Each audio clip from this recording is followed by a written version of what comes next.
Today we are in the Supercar Street Racing Garage.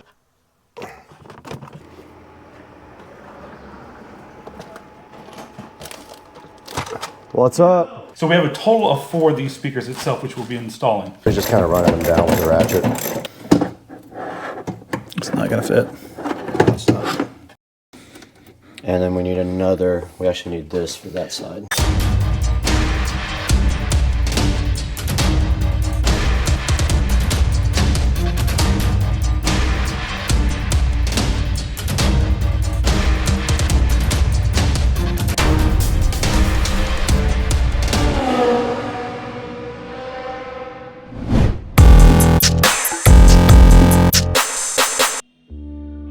All right, guys, we're back again with another episode of the golf cart. And today we are in the Supercar Street Racing Garage waiting for Joe to head over. But meanwhile, I am setting up here to go ahead and check and see what wiring I have. I'm gonna get out all the wiring and go ahead and lay it out right here for you guys.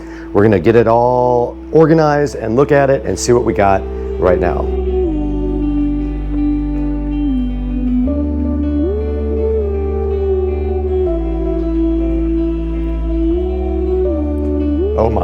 Oh my goodness.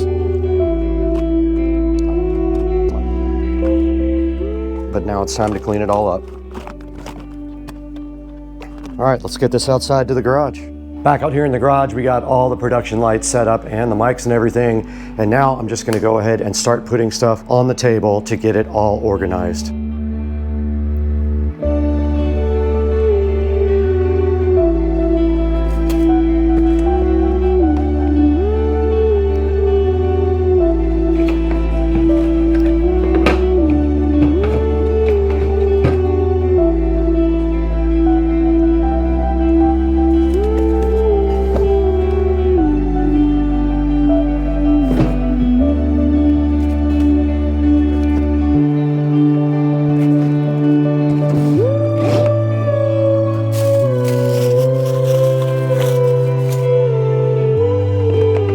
Okay, directly in front of me, you guys can see Joe's 4 new speakers for the golf cart, his old voltage inverter and his old fuse box. And then right there is the new voltage reducer, 60 amps for the new system. Let's go ahead and get his dash out of the kitchen as well. So here is the new dash and the new digital display, which we haven't figured out what we're gonna do with that yet. This new dash is already prepped for speakers. You guys saw that in the last video. Put that there. And now let's go ahead and get our connectors and everything out that we're gonna need to actually do the wiring.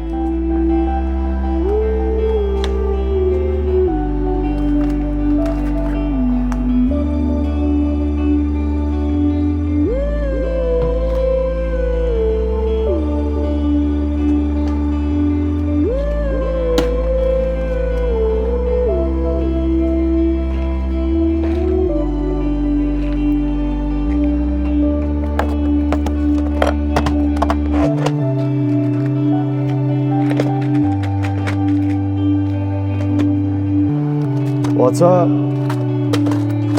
What's up? Camera's rolling. Really nothing on Amazon at all. My work suppliers. There are strippers. And there are the crimpers.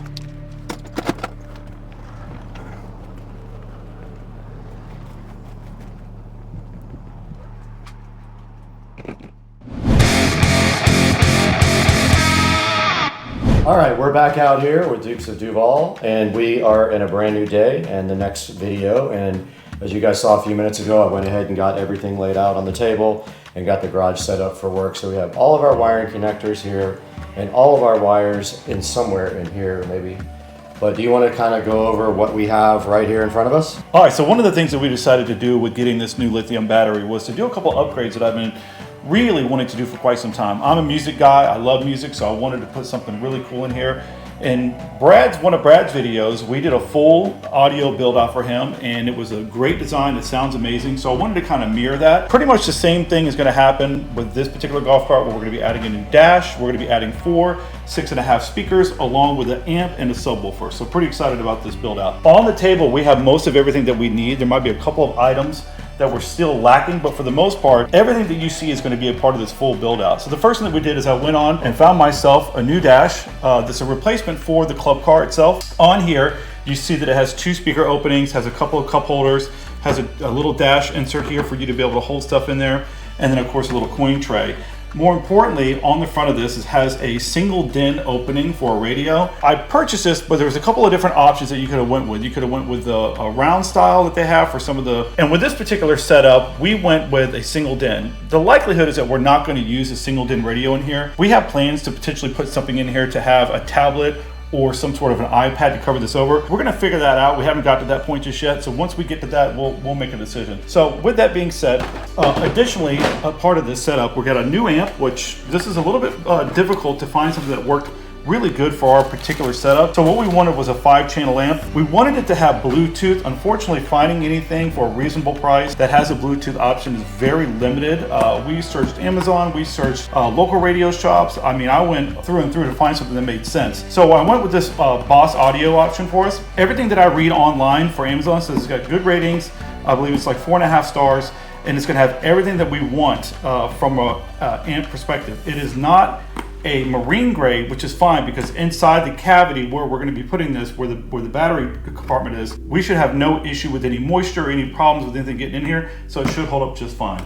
Along with that, we have a couple of other items that we bought specifically for the radio. So I went out and found these on Amazon as well. These are 6.5 full range SCAR audio. These are weatherproof, and the reason that we want marine grade weatherproof is because this will be on the exterior, so it will be exposed to the elements, unlike being inside the battery compartment itself. These are great speakers that we found. They have really good ratings on them. We kind of opened them up already to start doing a little bit of work, but I just wanted to show you guys real fast that one thing is that it does have a single tweeter in the front. Yeah, so these are great speakers. They are marine grade, so you can fully water them down when you're cleaning your golf cart, so you don't have nothing to worry about that. And that's the biggest thing for me, is if it's somewhere in a compartment that I'm not concerned with getting to the elements, then I don't go marine grade on anything, or I avoid it if it's at a cost. For this, I did pay the money to get a marine grade, and these are solid, really heavy speakers. I have a good feeling these are going to sound amazing in the golf cart. So we have a total of 4 of these speakers itself, which we'll be installing. So we decided to upgrade this. This is basically the converter. This knocks down 48 volt down to 12 volts.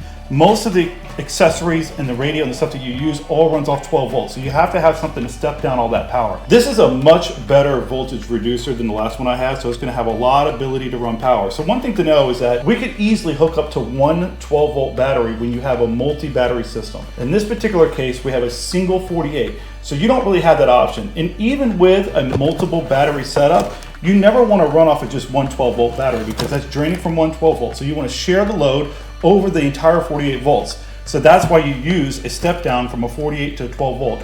It makes the ability for it to have a longer lasting power, and it's not pulling off of one particular battery. So this here is an inverter, and what this is going to do is take our 12 volts that's going to be coming off of this knockdown to a fuse panel and convert this over to 110. It's going to allow us to have a couple of outlets here.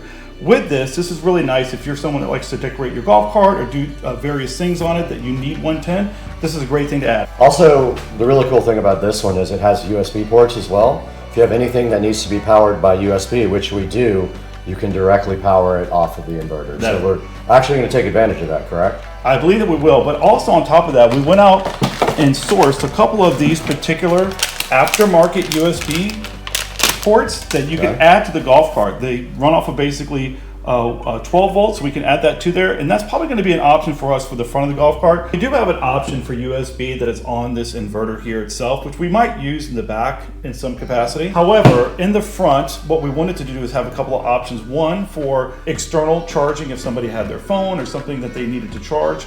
We wanted to add that. So what we went out is we found a couple of these online. They're pretty cheap on Amazon. Runs off of 12 volt itself, and then has obviously the female adapter for the USB. So this we'll do 2 things with it. One, we will have an option for charging, and 2, we will have an option for the tablet to stay there permanently for it to stay connected, so that anytime that I bring the tablet onto the golf cart, it'll automatically connect to it real fast, and then we'll have power feeding it. So along with those USBs that we were just talking about, we bought an external one here as well that's going to be mounted to the dash.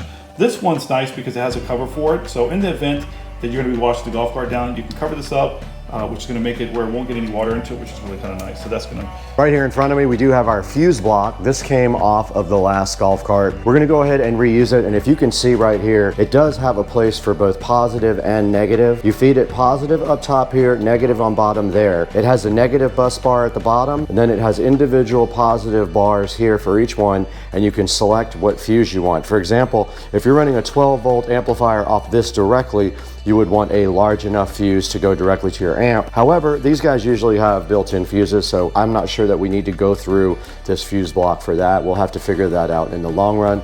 But that is going to be our fuse panel, and then that's our ground that's already connected that we'll be able to reuse for something. All right, so right here we also have a Eskin Bluetooth adapter. This is the exact same one that I have on my golf cart. Basically all this is for is a receiver, and then it actually connects to the amplifier via RCA cables. It has a proprietary USB power supply, and I will show you that right now as we unbox the Eskin. It's not your typical connector on the back of here like a lot of USB stuff have. It's actually a pin connector. So if we go inside the box here, there's an instruction manual here. Here's the actual adapter.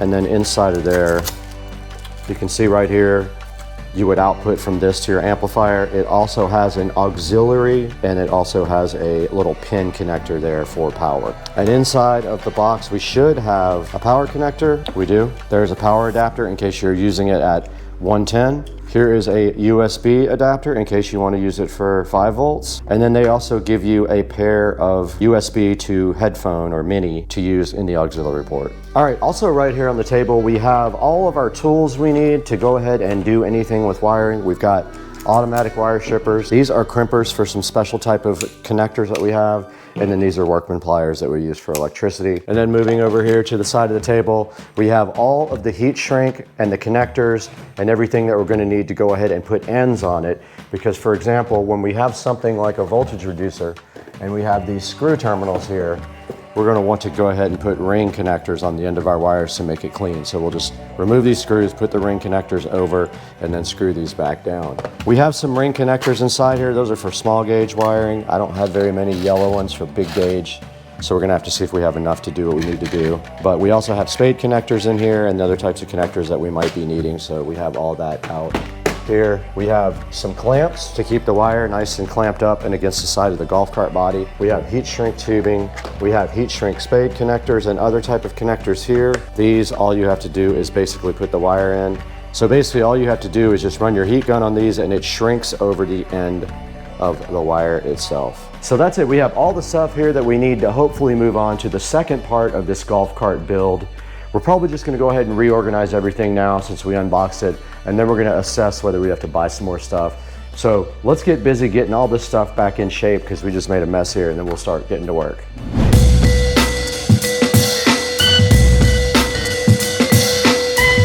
All right, so after doing a little bit of engineering, so to speak, to remove some of the plastic, the battery is in now, fits very snug, but what we need to do is get it bolted down.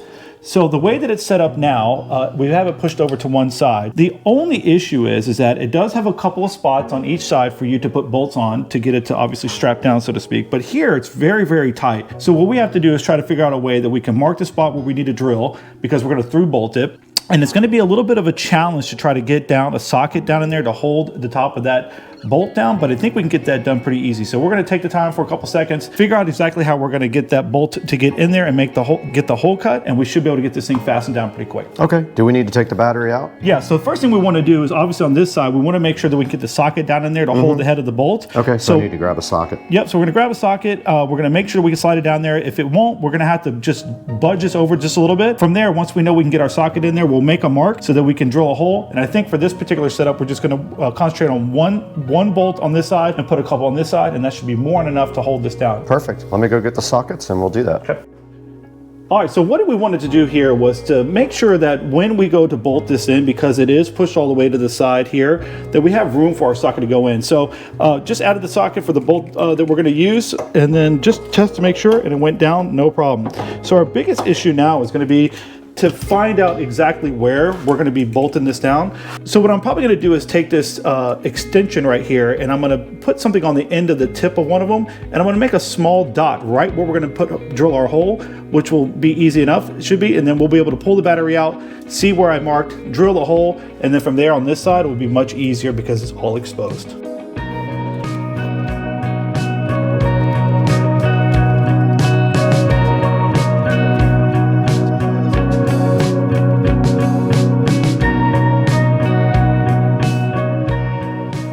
What was that you used?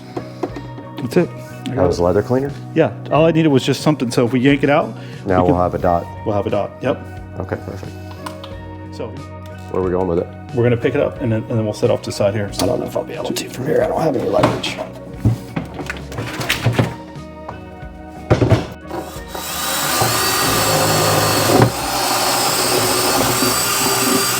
So it is on one of those ribs. Okay, we're back again, and Joe is putting the bolts on this side all the way through. So he's just kind of running them down with the ratchet.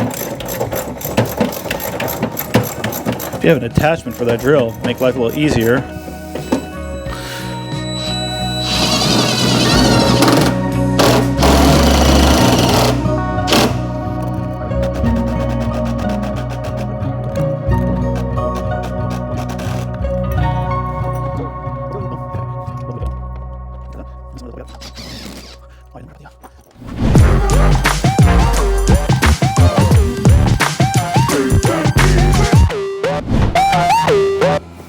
All right, guys, we're back, and we just got the battery mounted. Now we're here with the voltage reducer and the voltage inverter, just laying out just a rough layout of where we're going to do everything. We're trying to plan for an amplifier, so we want to make sure that we have enough room at the bottom. So we're thinking of putting the voltage reducer somewhere right in here. That leaves enough room for an amp to slide underneath this if it had to. Plenty of depth, like height. Then we can get our wires directly off here, come over to our inverter and down to our amplifier, so we could just come down.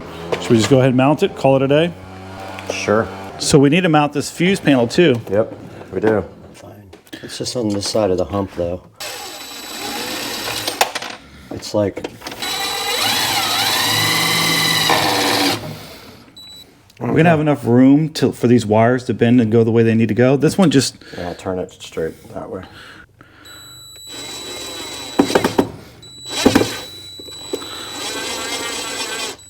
Good? I think It's good. Okay. Keep going. Good. Okay, I am working on the wire that's coming from the voltage reducer to the positive side of the battery. So I have put a ring terminal here for the voltage reducer side, and it will go just like that. And I got my crimpers here. I'm going to go ahead and crimp using the yellow.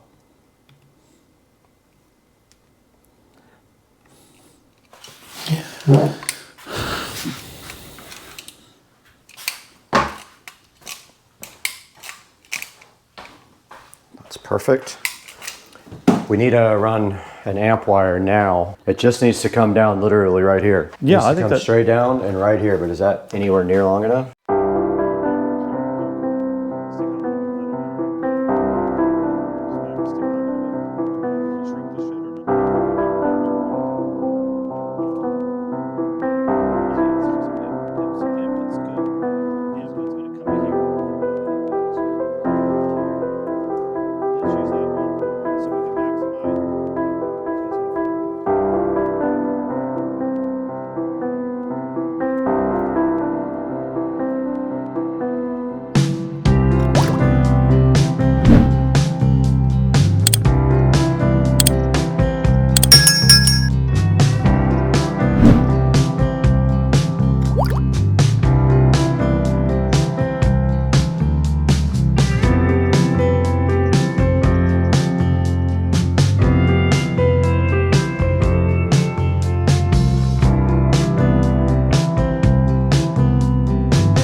here, but I want to redo this ground so that it runs up that way instead of underneath right there. Up and over? Well, it's got room behind it. It's got a...